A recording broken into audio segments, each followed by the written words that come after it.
신앙인들을 믿음의 사람이라 그렇게 말하죠. 믿음이 있다, 그런 거죠. 믿음의 삶을 산다, 그렇게 표현한단 말이죠. 그렇다면 여러분, 믿음이라는 게 뭘까요? 무엇을 믿음이라 그럴까요? 한 번은 예수님께서 5,000명을 먹이시고 난 다음 그분의 기적을 바라보았던, 직접 경험했던 그 사람들이 예수를 계속 쫓아다니니까 주님께서 다른 곳으로 숨어 가시듯이 떠나십니다. 홀로 먼저 가버나움에 가 계셨는데 제자들이 뒤늦게 그분을 그곳에서 발견하고, 주님 어디 계셨습니까? 어떻게 여기까지 오셨습니까? 라고 말합니다. 그러고는 이제 이렇게 질문을 합니다. 우리가 하나님의 일을 하려면 무엇을 해야 합니까? 무엇을 해야 하나님의 일을 할 수 있겠습니까? 그렇게 질문을 합니다. 여러분, 교회에 오시면 섬기시죠? 이런저런 봉사의 사역을 감당하시죠.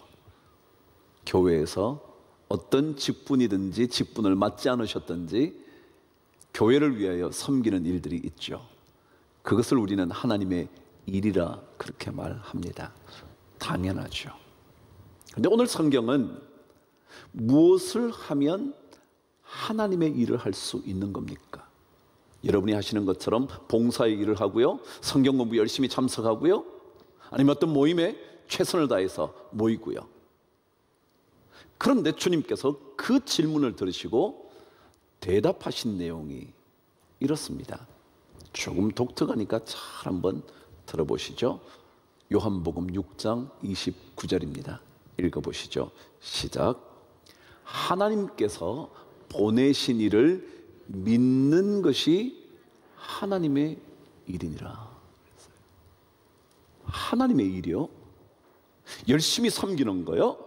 열심히 시간을 내서 봉사하는 거요? 여러분이 열심히 헌신하시는 거요? 그것을 하나님의 일이라고 말하지 않고 하나님께서 보내신 예수 그리스도 그분을 믿는 것이 하나님의 일이다, 그런 거예요. 여러분, 봉사하시나요? 만일 그때 하나님을 믿지 않으시면, 주님을 믿지 않으시면 그것은 하나님의 일이 아닐 수 있다 라는 의미처럼 제게 다가왔습니다. 사도 요한은 요한복음을 기록한 이유에 대하여 20장에서 이렇게 기록을 해 두었습니다. 20장 31절은 이렇게 말합니다. 오직 이것을 기록함은, 읽으실까요? 시작. 예수께서 하나님의 아들 그리스도이심을 믿게 하시려는 것이다. 요한복음 복음서 전체를 기록한 목적이 있는데, 그 기록한 목적이 뭐냐면 예수 그리스도를 믿게 하려고 하는 게, 믿음에 관한 겁니다. 여러분, 요한복음에는요, 믿게 하려 한다라는 이 말이 98번이 기록되어 있습니다. 거의 100번이 계속 반복해서 예수 그리스도를 믿게 하려는 것, 믿으라고 하는 것. 도대체 여러분, 믿음이 뭘까요? 하나님의 일을 심지어 믿음이라고까지 말했는데 그게 도대체 뭘까요? 믿는다는 말의 가장 중요한 뜻은 뭐냐 하면 의지한다라는 뜻입니다. 의지한다고요. 여러분, 그럼 의지하게 되면 어떤 현상이 일어나냐면 의지하는 그에게 나를 맡기게 됩니다. 그렇죠? 내가 그 사람을 의지한다는 말은 뭐예요? 나를 맡기는 거죠. 내 어려운 문제를 맡기는 거죠. 심지어 나의 삶을 맡기는 거죠. 그걸 뭐라 그러냐면 믿는다 그러는 겁니다. 좀 더 나갑니다. 자, 맡기게 되면 어떤 일이 벌어지느냐 하면, 내가 어떤 짐을 그분에게 맡기면 내 짐이 벗겨지는 거죠. 내 어려움을 그 사람이 담당해 주는 거죠. 그렇게 되면 내가 쉼을 얻게 된다, 편안하게 된다, 평안을 경험한다.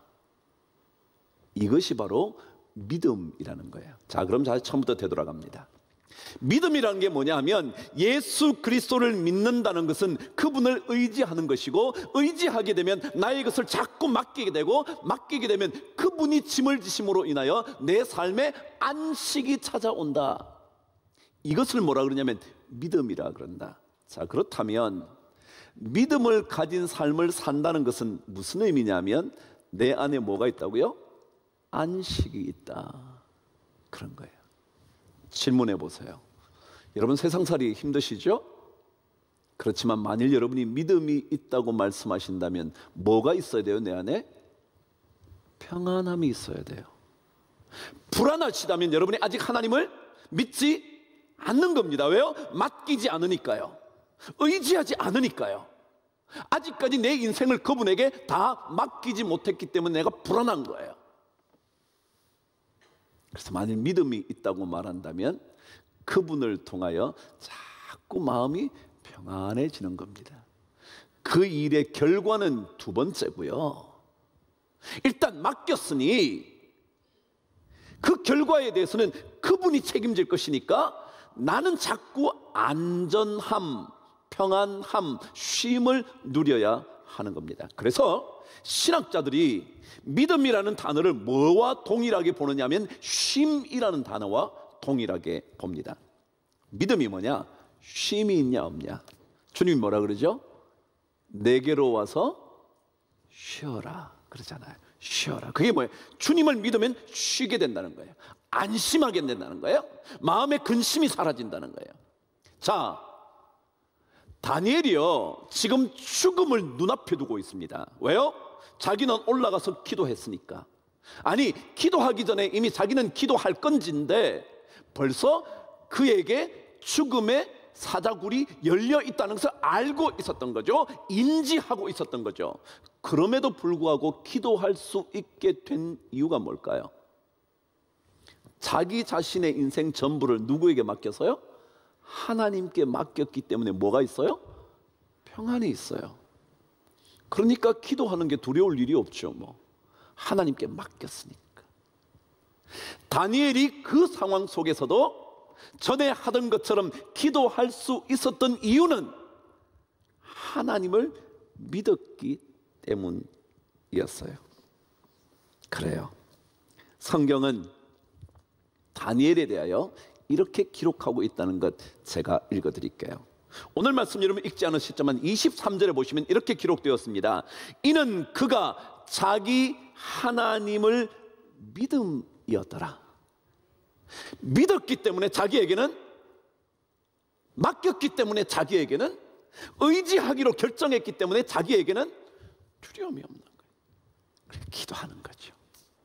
조금도 흔들림 없이 예루살렘을 향하여 난 창문을 바라보며 기도하는 거죠.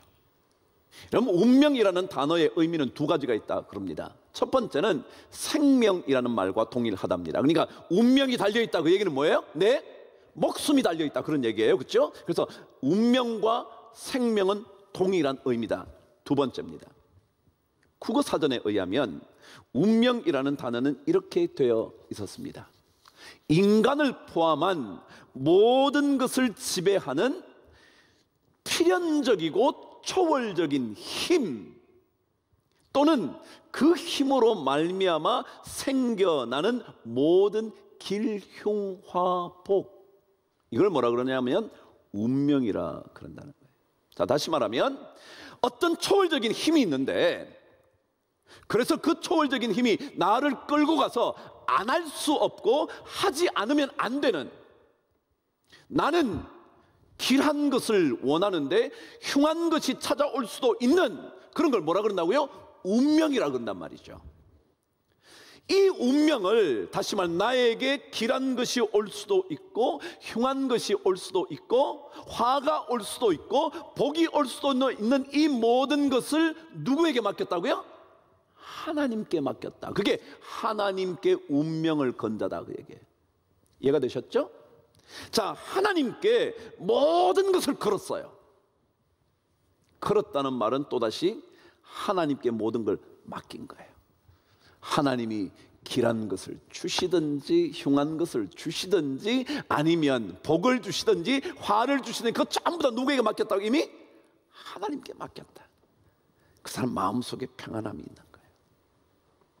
그래서 오늘 저는 이런 인생 하나님께 다 맡기고 자신의 인생을 거기에 걸고 사는 사람의 운명적인 삶은 어떤 거냐? 그렇죠. 오늘 제목을 이렇게 썼어요.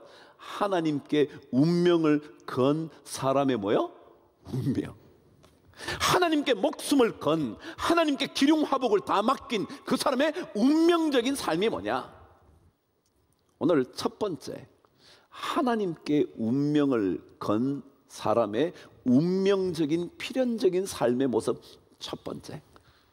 오늘 본문에 나타나 있지 않았지만 6장을 통해서 먼저 한 가지를 발견하려고 합니다. 3절과 4절 화면을 보시면서 한번 읽어보시죠. 시작.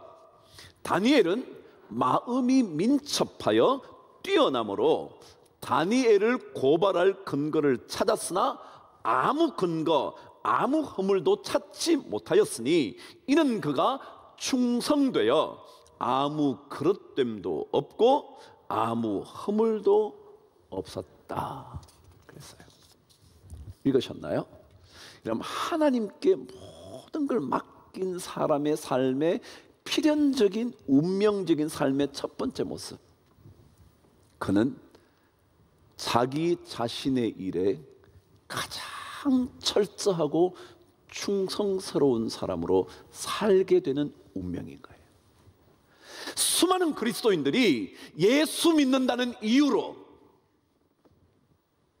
신앙이라는 것을 핑계 삼아 자신의 삶에 철저하지 못할 때가 많습니다. 하나님이 해주시겠지 라고 말하면서 말이죠. 나 교회 가야 해 라고 말하면서 말이죠. 근데 성경은 하나님께 자기 인생을 완전히 건 사람 다니엘은 어떤 것에 있어서도 그릇됨도 없고 허물도 없었고 그는 민첩하고 뛰어났다. 이때 민첩하다는 단어 야티르라는 히브리 단어는 탁월하다라는 것입니다. 제가 늘 말합니다. 그리스도인들은 탁월함을 추구하는 사람들입니다. 그냥 살다 가는 것이 아닙니다.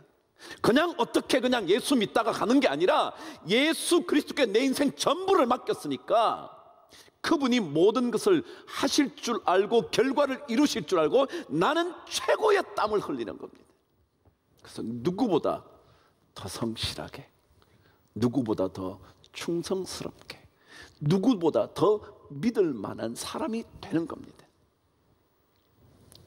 영국 옥스퍼드 대학의 교수였기도 했던 기독교 작가, 기독교 어쩌면 신학자라고 말할 수 있을 만큼 탁월했던 C.S. 루이스라는 사람의 이야기 하나 들어보시죠. 그는 이렇게 말한 적이 있었습니다.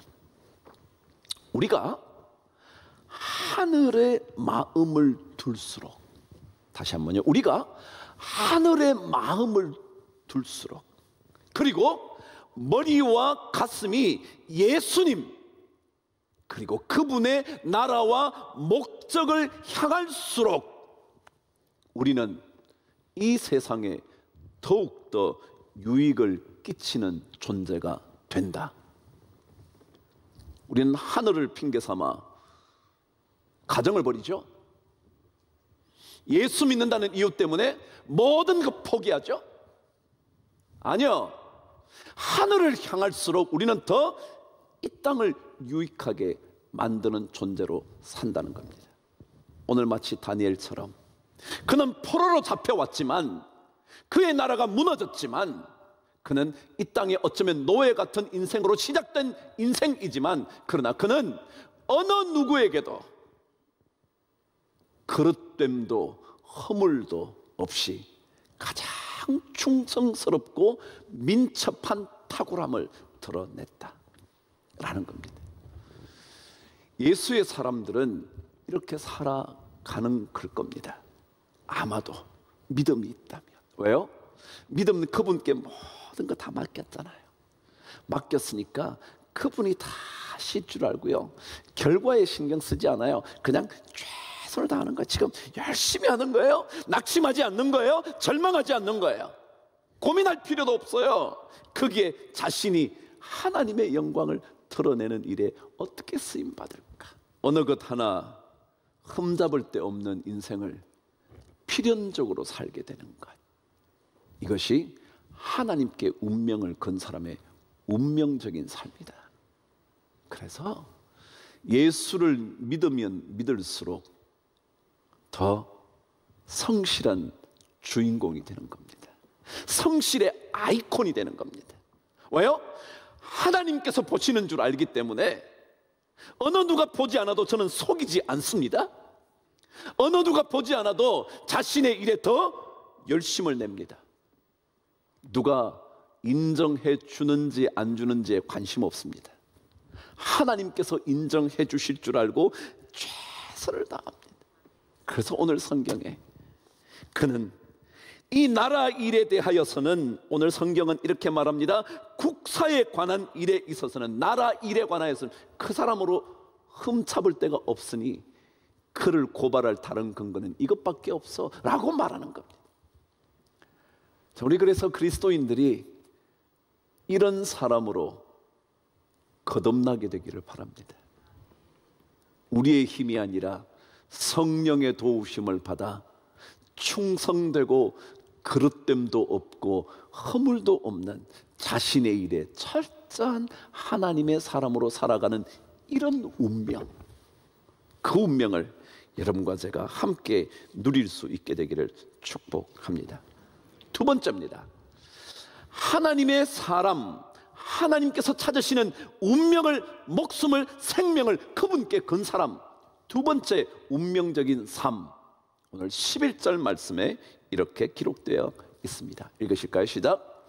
그 무리들이 모여서 다니엘이 자기 하나님 앞에 기도하며 간구하는 것을 발견했다. 발견했다. 찾아냈다. 보게 되었다. 견이 뭐예요? 봤다는 거죠. 봤다는 겁니다. 뭘 봤어요? 하나님께 기도하는 것을 봤어요. 다시 말하면 저 사람은 역시 하나님의 사람이야 라는 것을 봤다는 겁니다.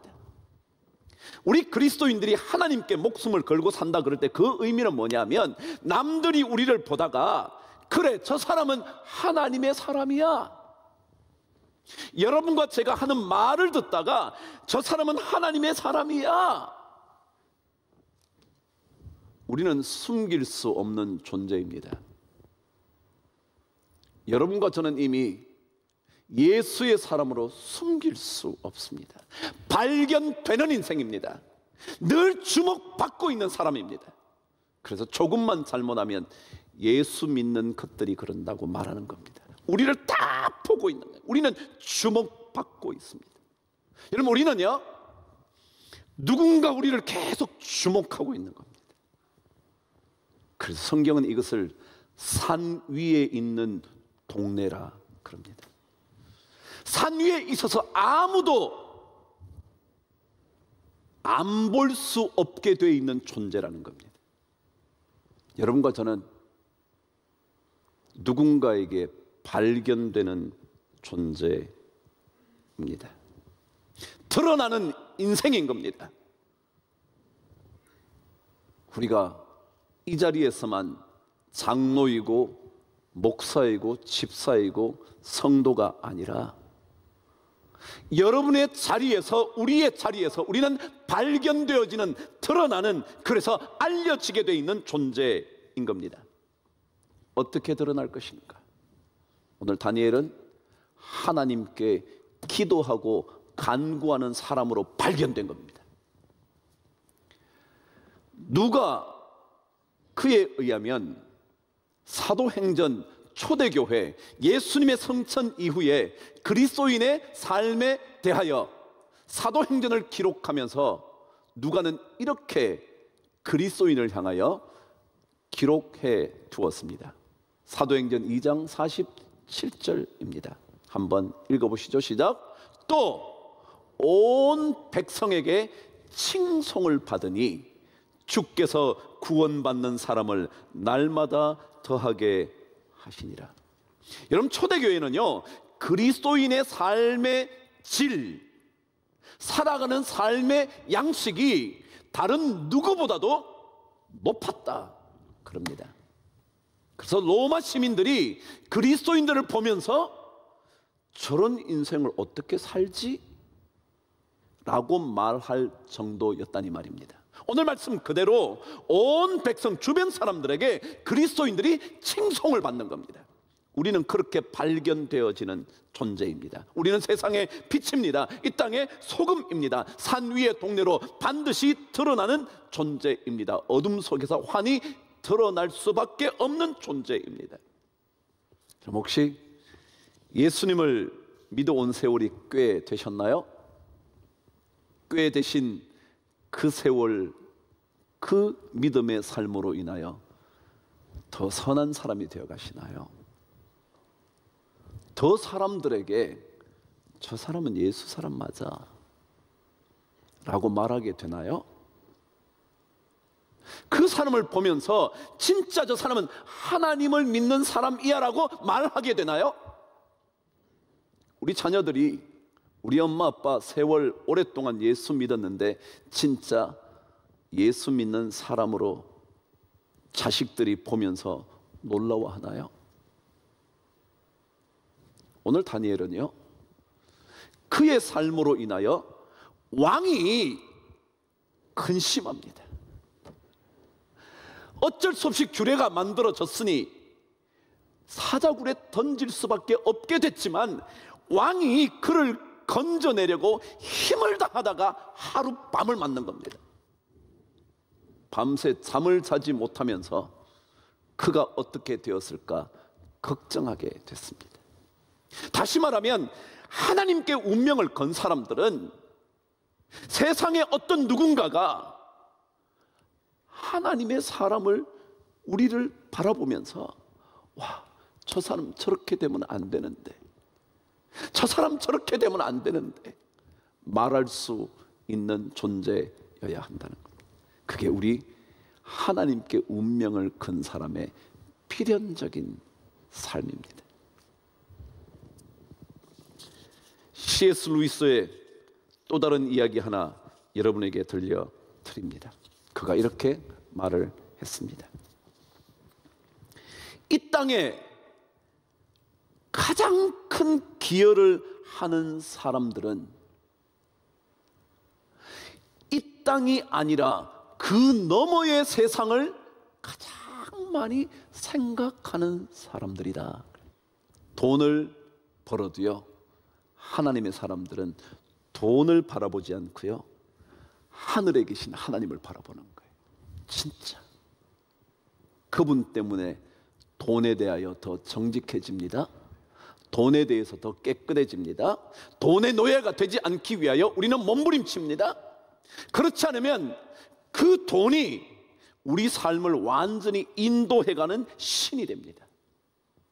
우리는 그 돈, 그 무언가가 우리의 신이 아닙니다. 하늘에 계신 그분이 우리의 하나님이십니다. 우리 인간은요, 아무리 모든 것을 가져도 그것만 쳐다보는 한 우리는 거기에서 벗어날 수가 없습니다. 그래서 C.S. 루이스의 말처럼 우리가 위를 쳐다볼수록, 하나님을 향할수록, 그리고 그 하늘나라의 목적이 무언지에 집중할수록 우리는 점점 더 이 땅을 유익하게 만드는 존재가 된다. 그럼 우리 하나님께 인생 건다고 말하면서 사는 거 아닌가요? 목사만 그런가요? 그런 거 아니지 않나요? 우리 신앙하는 믿음을 가진 사람 다 하나님께 우리의 인생 걸고 살잖아요. 그 걸고 사는 여러분과 저 정말 전심을 다해서 여러분과 여러분의 일터와 여러분 가정과 자녀들에게, 그리고 이 땅에 그 일을 감당해야 되지 않을까요?